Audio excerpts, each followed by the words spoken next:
Welcome back. Another episode. Episode 19, 18, 20. Have we made it to 20 yet? No, but this is starting to sound like an episode of that Yellowstone spinoff, Oh, 1983, whatever it is. I think it's episode 19. welcome back, guys. Another episode, as always, joined with my best bud, the mastermind behind Minnesota Left-Handers, Nate Doimer. How are you doing, buddy? Doing well. Happy to be here back for episode, like we said, 19. I was gonna go off the playbook this week with, not a ton happening in the golf world, and then Rory and John Rahm gave us all the fuel we needed.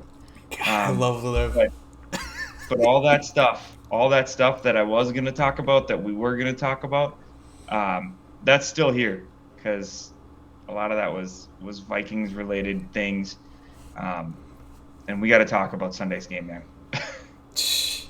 You ain't kidding. That was quite the game. Quite the game. Um, I gotta save it. I gotta save it for the football stuff, but I'll give you a little teaser. I don't think our record reflects. I think our we're worse than what our record reflects. I don't think we're as good as our record shows. This is makes for bad sports talk because I don't entirely disagree. But hey, this is we'll save it because there's a few things that need to be brought up and addressed on the second half of this episode.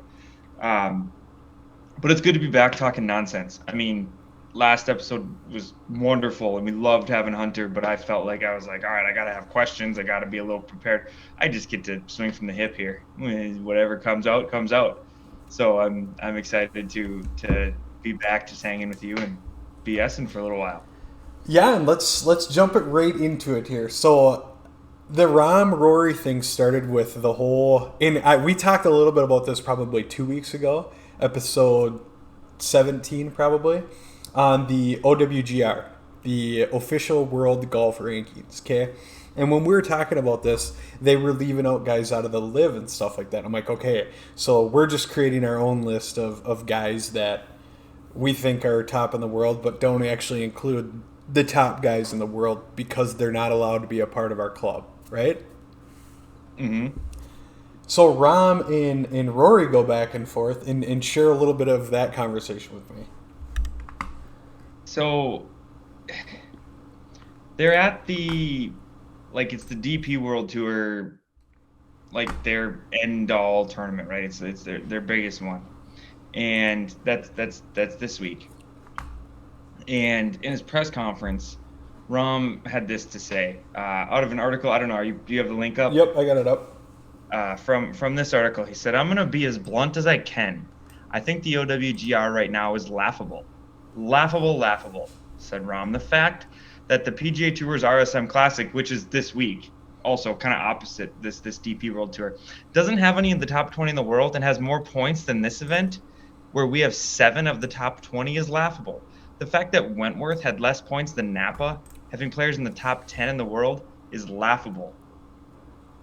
And so he's got a strong opinion, and Rory had a response. Basically said, yeah. So when you look at the two different fields, you've got a 50-man field in Dubai versus a 144-man field in Georgia at this RSM. So in terms of how the strength of field is calculated, they have 90 more players to contribute to their strength of field. So the reason that this has got 21 points and the RSM has got 39 is the person that wins at the RSM has to beat 139 other players. You have to beat 49 other players here. It's a much fairer system. And this isn't necessarily a back and forth, but this is how the author kind of laid out the article.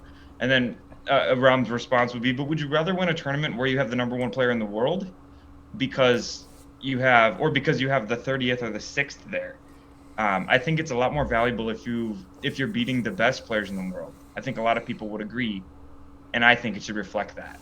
And you can't What do argue with that. I think that's a great point. I mean, that's exactly how I would try to explain it to Rory. Okay, we playing with 120 like me and you, am I playing with the 120 scratch golfers or am I playing with the 120 guys that are over 100? Right. Just because there's Right. more people doesn't mean that it's going to be harder. You'd rather beat the better players. Right, exactly. I mean, I'd rather beat Tom Brady in the fourth quarter at the Super Bowl and say, hey, I am the best. I beat the GOAT.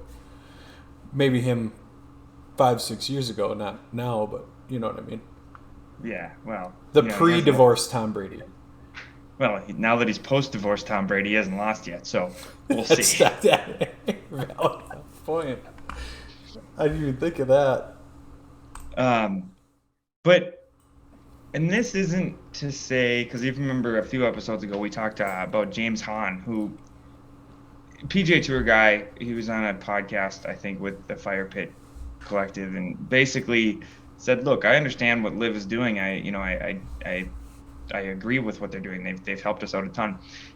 Kind of one of the first guys to come out and not slam the Liv Tour. Well, here's Rahm, and this isn't necessarily even Liv conversation because this is two big PGA Tour guys, but it again, everything seems to tie back to Liv because of the World Golf Ranking points.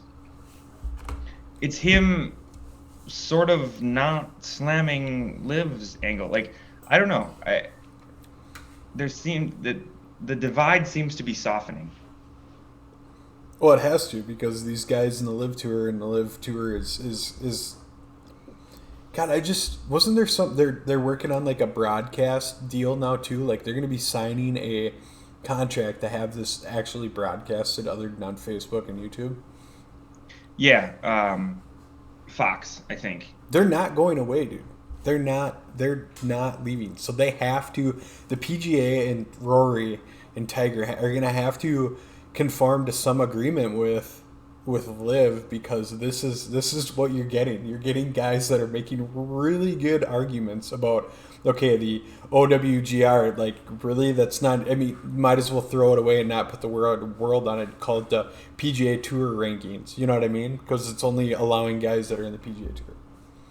Right, and there are certain like requirements to be ranked, and the PGA Tour meets those expectations, those stipulations. Liv doesn't this year, but they're taking steps to do that. That's that whole MENA Tour thing, the whole Asian Tour, whatever. Like where they're gonna have more events, they're gonna meet those expectations. It's going to be interesting, and as more and more of this stuff evolves. And John Rahm, he was one of the guys that was rumored to possibly be leaving for Liv too. That's another interesting for him to throw it at Rory, you know, if that's actually what's happening here. Right, and that was going to be my question to you. Is he the next sort of big name to go?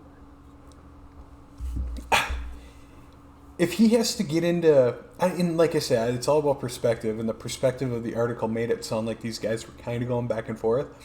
But if this is the kind of stuff that me, as myself, a professional golfer, has to deal with on top of golfing, like, you don't hear Tony Finau's name coming up about this whole back and forth Liv stuff, right?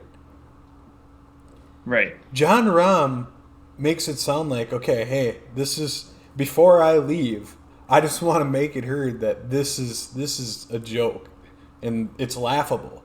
So before I leave, here's my 2 cents, and then he's out. You know what I mean? Right. And to your point about Tony Finau, and this is a little further down the set list, maybe it jumps. Mm-hmm. Let's go right into it. Like he probably wants Rahm to get out of here because he's going to stay on the PGA Tour and keep winning on the PGA Tour. At least for now, because he's not Cam Smith, he's not Xander Schauffele, he's not Patrick Cantlay, he's not John Rahm, he's not quite at that like upper echelon yet. But he's won 3 of his last 7 starts. He just won last week. I mean, going back to the 3M here in Minnesota, that kind of set off this streak for him. He's all for these guys going to Live. He's going to stay on the PGA Tour and keep winning. Yeah, because his name isn't tied to that yet. He's playing the events that none of these other guys are playing in. He's playing against, and that goes back to what we were just talking about with the Rory Rahm thing. Is Yeah, Rory, yeah, you got 139 guys that you're going against, but Tony Finau's playing against them and beating them because none of the other guys that are in the top 10 are actually there to compete with this guy. So he's got 3 wins in the last 7 starts. I think it continues into 2023, not because he's the best golfer. He's a damn good golfer. I love the guy's attitude. He did snub me when at the 3M and just brushed me off. Look at us now, Tony. We got a podcast and everything. Eventually, we're gonna be having you on this show someday, and I'm gonna be like, dude, remember this? I even got the video. I'll show you. You snubbed me. You snubbed me. But to go back to it, so does it continue through 2023? Yes, it continues through 2023 because, one, Tony Finau is showing up to all these events. Even the ones that he doesn't have to be at, he's still showing up. Whether it's he loves the game of golf or he's trying to grow his name or he's, there for the money. I mean, he's still showing up at a lot more events than a lot of these golfers are. I don't know if it's because he has to or if he wants to, but he's showing up to more events. Now, what that does for him is at the 3M Open, who was he playing against? The other big name that we were chasing around there was Ricky Fowler, who's ranked maybe top 30. No, not even that at this point. But you know what I mean? Hey, what about Austin Smotherman? You're forgetting Austin Smotherman. But no, I mean that just kind of proves your point that these fields just aren't strong. But given the way the system is right now, he's climbing that ladder real quick. And he's putting himself in that category with John Rahm, Schauffele, Cantley, Sam Burns, Rory McIlroy. He's putting himself, especially if you go back to mid-July, he's a top 10 PGA Tour player, unquestionably, from between then and now. I mean, you don't have 3 wins and 7 starts without that being the case. I'm a little bit bent on it just because, like I say, he's not playing against the top of the field. He does. I mean, he's had some pretty good top 10 finishes against some of the top players and stuff like that. But when I think about some of his wins, some of them were actually pretty close wins, like coming up the last day, 18th hole, where he was battling the last 3 holes with someone, you know what I mean? So I mean, he's had some competitive wins. It wasn't like just a blowout and stuff like that, which, I mean, golf is all mental. So to have some of those wins under your belt like that, I mean, the guy's a ringer when he needs to be, so it'll be interesting. What's that? Last week where he was going into the final round, he was up by 8. Right. So he can do it. He can kind of do it both ways. But, I mean, who's in the field? You know what I mean? Who was number 2? Who is he 8 strokes ahead of? I'd have to look that one up. I don't have it in front of me. I don't remember who took second. Yeah, if you're that was the Houston Open. We talked about that one. So yeah, Finau. I mean, listen to these names, dude. So second place, Alexander. Third place, Taylor. Fourth, Noren. Fourth, Molinax. I mean, yeah. Scheffler's there. He's 9th. Jason Day's there. He's 16th. Rogers, 16th. Percy. If you hear anything, it's going to come from Percy, not Percy. Whatever. Percy. Cam Smith, not Cam Percy. Yeah. Thagala. But, okay, so Scheffler was there. Granted, it's in Houston. He's a Texas kid. I get that. But I mean, there's what, maybe, let's call it, the top 10 golfers, there's one big name. Scheffler. Mm-hmm. I'll pull this up. He's 2 or 3 in the world right now. Justin Rose. So here's your top list here. You got McGreevy. I don't know. That's for the RS. Here we go. I mean, I don't know. That's kind of what I'm talking about right there. But I mean, look at that purse, $8.4 million. I mean, hey, hopefully no one keeps on showing up to these events and he can just have you know what I mean? Yeah, because, I mean, to some extent, if Liv doesn't want you, you can make a pretty damn good living on the PGA Tour. But hey, as Liv gets bigger, does the PGA lose traction? And these Yeah, purses these actually concerts start getting a little bit smaller and smaller and smaller. You know what I mean? right. I don't know. A little That's a bit. that's a good. We'll have to see It's where those advertising dollars go.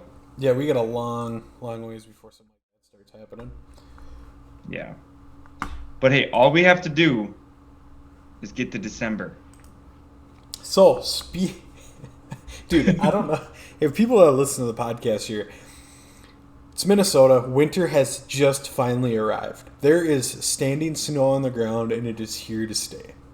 I looked. I was talking to Sam. I was trying to find my Santa hat, and I was gonna have some Christmas music playing when we came on, just to remind you that snow is here and the clubs are in the garage now. Stop. So I'm getting my garage ready though. I got a net. I've got like a little putting mat. I got a heater going. I mean, you got a decent setup. It's not bad. So I will tell you one thing that I'm getting a little excited about here. We're coming into December, okay?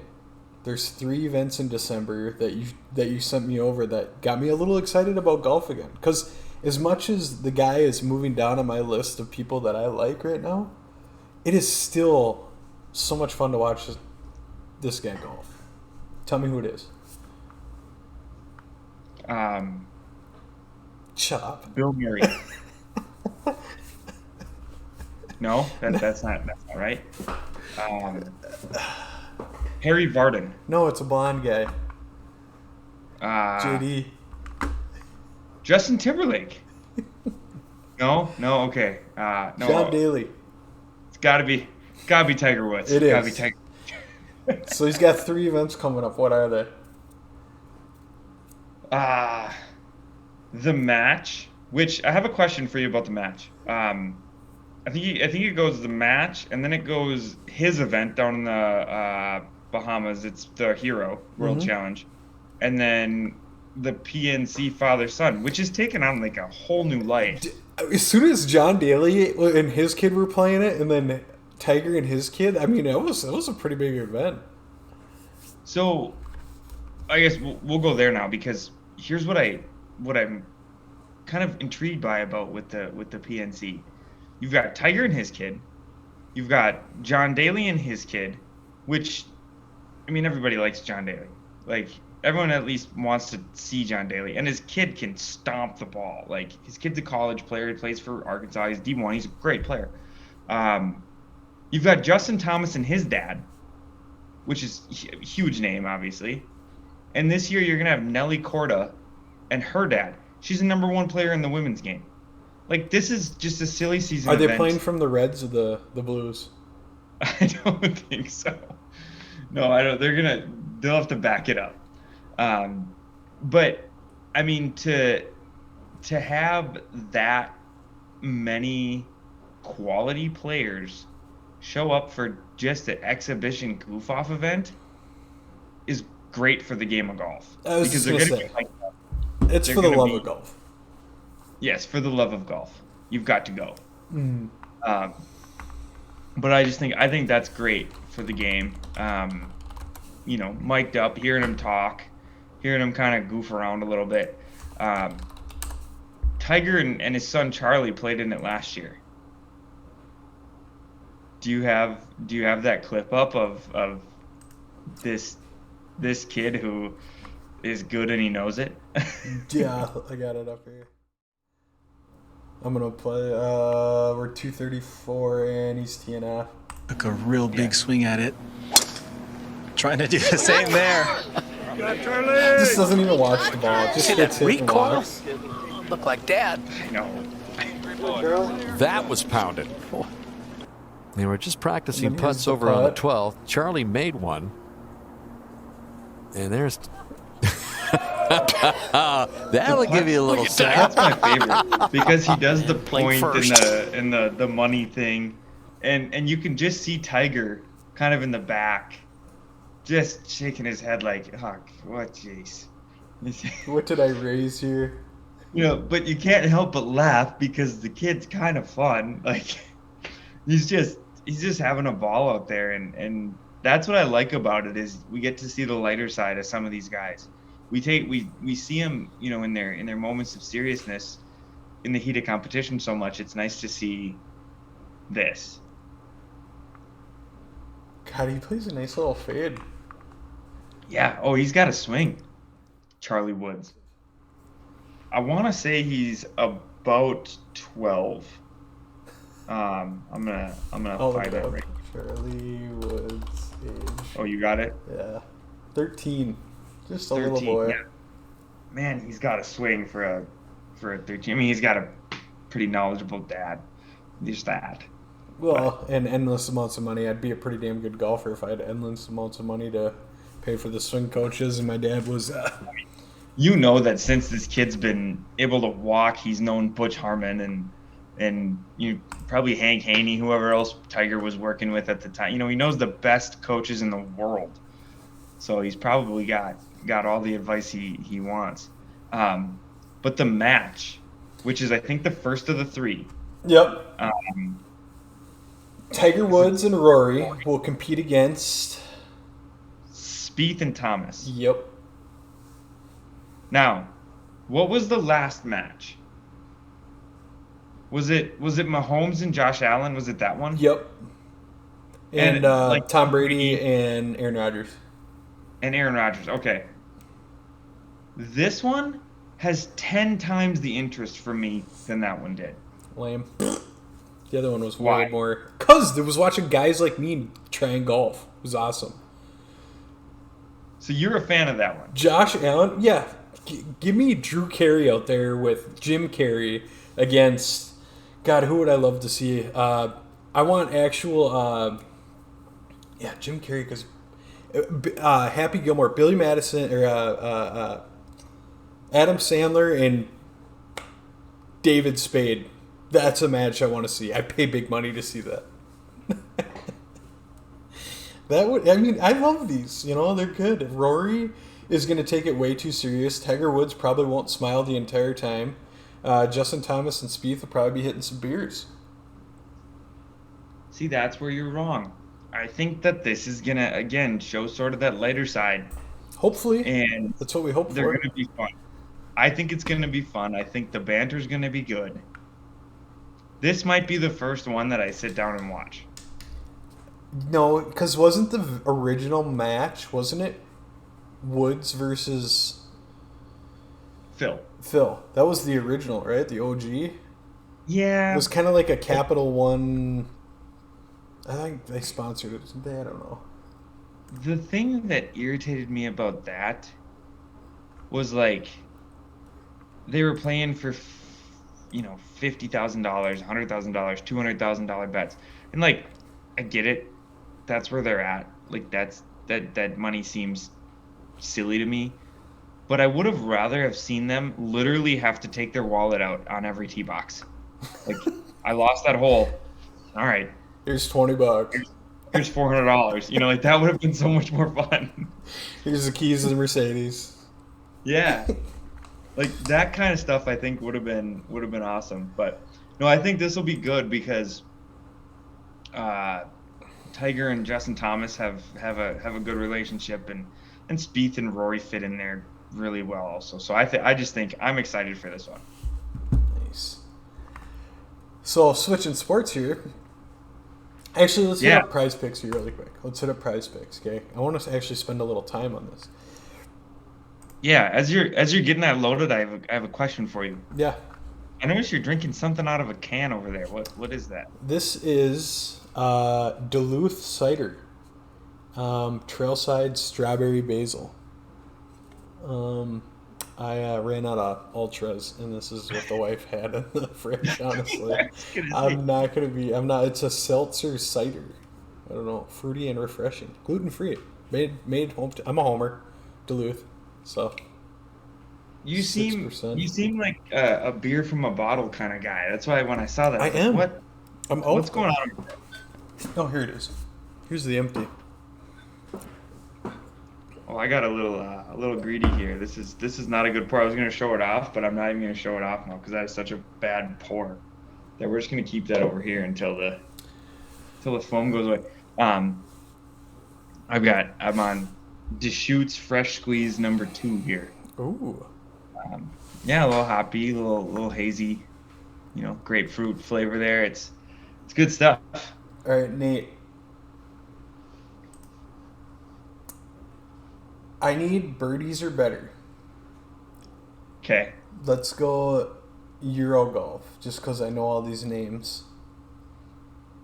Okay, I need to know a little bit about this course, though. Okay, you research that. And You while you can- research that, I am going to ask you prize picks. Or not, the pick'ems.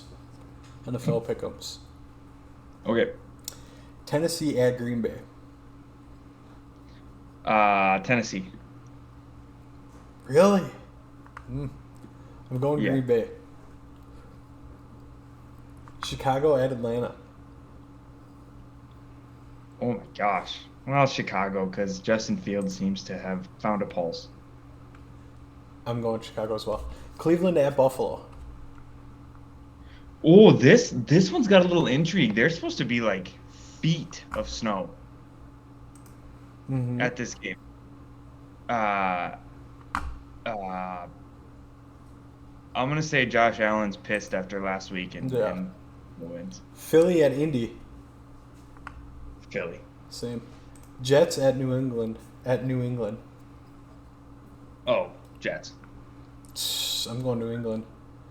Rams at New Orleans. Stafford back? I don't know. I think so. I'm ramming it. I'm probably still going Saints. Oofta. Detroit at Giants. I think we're both picking the Giants in that one. Carolina at Baltimore. We're both picking Baltimore. Washington at Houston. I think we homer this one and go with Tyler Heineke. Is he starting? Yeah. Wentz can come back this week, I think. They already said Taylor's starting. Okay. Then yeah, Washington. Vegas at Denver. There's another armpit of a game. I'm going Denver. Home I'm not. team. Okay, you're Vegas. All right. Dallas Yeah. at Minnesota. Ooh. Vikings. Yeah, home team. I'm going Vikings. Kansas City at Chargers. Kansas City. Same. Cincy at Pittsburgh. Cincy. And San Fran at Arizona. San Fran. Okay.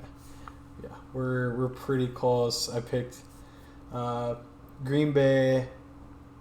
I picked New England, Rams. And I took the Raiders when you didn't. Yep, and I took Denver. So four different. Screenshot it. All right, now back to Prize Picks. Yeah. All right, Rory. We got Rahm, we got Rory, Fitzpatrick, Hovland, Fleetwood, Lowry. All right, so do you think Rory's going to go over or 5.5 birdies or better? So do you think he's going to have 6 birdies or 4 birdies? In round 1? Yep. Yes. Yes. May I have another? You think he's going over? Yes, I do. And then, otherwise, we can take Rahm, Hovland. Hovland's 5. Do you think he's going to have 5 or more? No. Or do you want to take John Rahm on the over 5.5? John Rahm on the over 5.5. Yep. It's a par 72. There's lots of opportunities. Do you want to take? Okay, we'll just do 2. 2 guys. We're taking Rory on the over and Rahm on the over. Yes, bearing in mind I suck at this. Yes. Yes. I'm still gonna go with We the have over yet on- to win one. So if you're here for Prize Picks, it's do the opposite. Yeah, it's like do the opposite of Yeah. what Doimer. Not good. Entry. Oh, error has occurred. Server error occurred. All right. Well, as that's loading or I'll punch that reloading, I think now might be a good time. We've kind of been tossing it back and forth between some football and these prize picks, but we got to talk a little bit about that Viking game on Sunday. Let me just give you a quick timeline. I'm watching the game at home. Kids wake up from a nap. They want to go to the park. Like, all right, we're down to 2 minutes left in the game. I'll just watch it on my phone. It's fine. Well, from the 2-minute mark in the game until the end of overtime, it was a solid hour of real time. Like, it was a long, long time. So I'm watching this game the whole time we're at this park, right?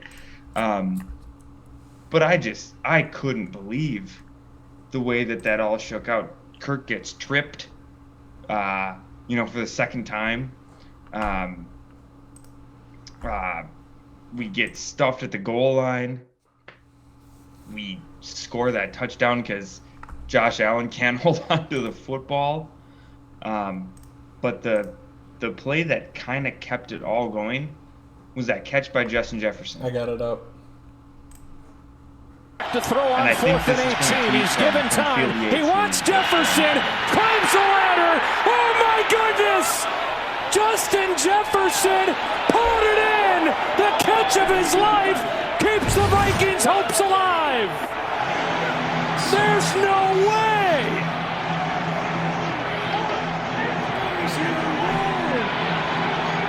We had a catch earlier this game by Stephon Diggs, one-handed going up. That has been replaced. That should have been. To throw on 4th and 18. Is he... It's over, right? The clip's over? Yeah, Yep. Is he, Justin Jefferson, the best receiver in football right now? Yeah. Yeah, Yeah. I mean, yeah.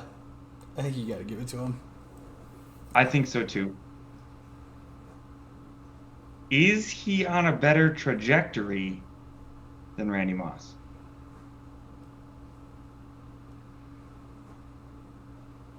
Hard to say. Yeah. I think That's so. I think so. Let me ask you this. Are the Vikings as good as their record shows? I don't think so. I totally understand the argument that you can only play the teams that are on your schedule. I get that. But we beat some pretty terrible teams. Beating this Bills squad was legit. That's a big boy win. But the rest, what do you think? So we got Cowboys coming up. If we win that game, that's a good statement game. Week after that, we got the Patriots. We win that. That's a decent game to win. Then we play the Jets. That would be a decent game to win. The Lions will probably lose that game because that's just who we are. Colts, not a big deal. And then the Giants. That'll be a big game. So I mean, we got some pretty big games coming up. Because then we finish with the Packers and the Bears, which those should both be shoe-ins. But I mean, every time we go to those are away games. They'll still be tough, but yeah, I mean, it'll be interesting last weeks here. Either way, it looks like we have wrapped up ourselves a playoff spot. I don't think there's any way these guys catch us in our division if we win. Oh, heck, 2 or don't we have like a 4.5 game lead? Yeah, 2 or 3 games. What's That should be good. We have like, let's see, we have 7 left because we're through week 10. Yep. How many home games do we have left? We have 8. 8 games? Our next 3 are home, and then at Lions. I don't know if we're at Colts. Home, away, home, away. So we have 3 home games, and then 5 more home games. Okay. I say that we're not as good as our record shows, but I don't buy in to the Vikings very often. I did in 2009. We've been hurt too many times. I did when we watched it in your basement over here in 2017 maybe. Minneapolis Miracle. Yeah, that year. So, but I mean, man, I'm there. I know our record's maybe not as good as as our, or as better than our team is, but they're winning me over. Well, buddy, It's happening. another episode in the books. It's been great. Talked about some live. We talked about some other stuff. What are you going to be leaving with us today? Don't listen to my prize picks. That's my final word. And other news, we should have some updates on our upcoming event. We got some stuff pretty much nailed and hammered out here, so I think our next podcast will be announced, probably where it's at, when it's at, all that fun stuff going on, so I'm pretty excited for that. Cannot wait for it. Gonna be awesome to get the clubs back out. Oh my god. 'Tis the season. All right, ladies and germs, thank you. Thanks for tuning in, and we will see you again on our next episode. Sounds good. Have a good one. Yeah, have a good night, Nate.